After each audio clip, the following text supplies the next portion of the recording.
Is number 4. Question number 2. What is the formula, the dimension formula of epsilon naught into g, where epsilon naught is a permittivity of the free space and g is a universal constant? Basically यहाँ पे epsilon naught into g का formula लगाना है.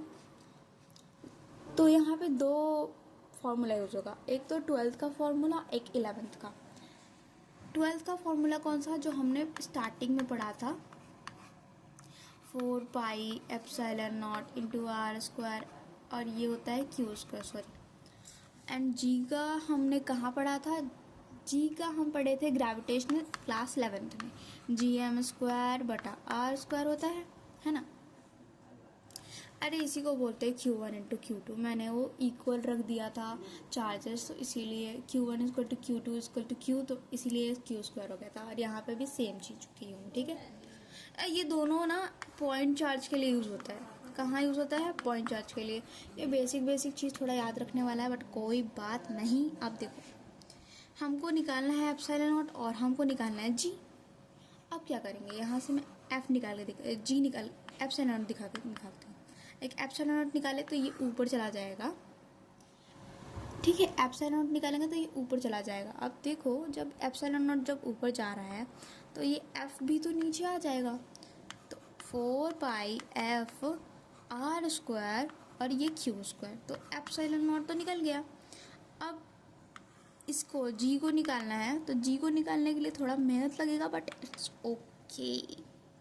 Like अब देखो, जी निकालने के लिए हम पहले फॉर्मूला लिख लेते हैं, थोड़ा समझ में आएगा, ठीक. जी निकालेंगे सामने सामने है, इसलिए थोड़ा दिक्कत होगा, बट इट्स ओके. आराम से करेंगे, बार बार प्रैक्टिस करने पे ऐसे क्वेश्चंस बन जाते हैं.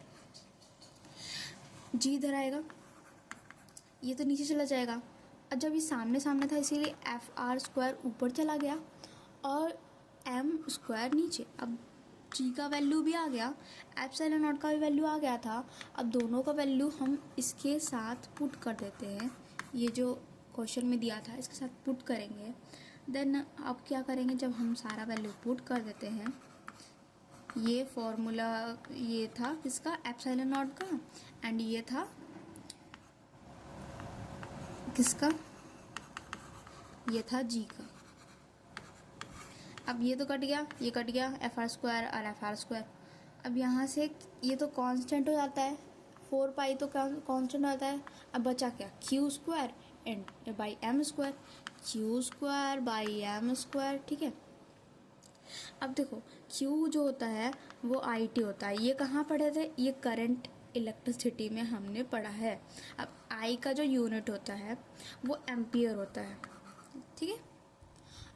तो जब हम इसको करेंगे तो ये हो जाएगा ए स्क्वायर इंटू टी स्क्वायर, क्योंकि टाइम का तो टी ही होता है ना, और एम जो हो गया ये मास हो गया, तो ये हो गया मास. अब देखो, जब मैं इसको ऊपर ले जाऊंगी मास को, तो ये हो जाएगा, ठीक है. और ए स्क्वायर हो जाएगा इंटू टी स्क्वायर हो जाएगा.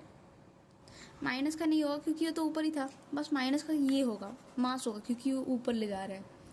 अब देखो, ऑप्शन में हमारा दूसरा ऑप्शन है जो सही लग रहा है, m-2 a2 एंड t2, ठीक है.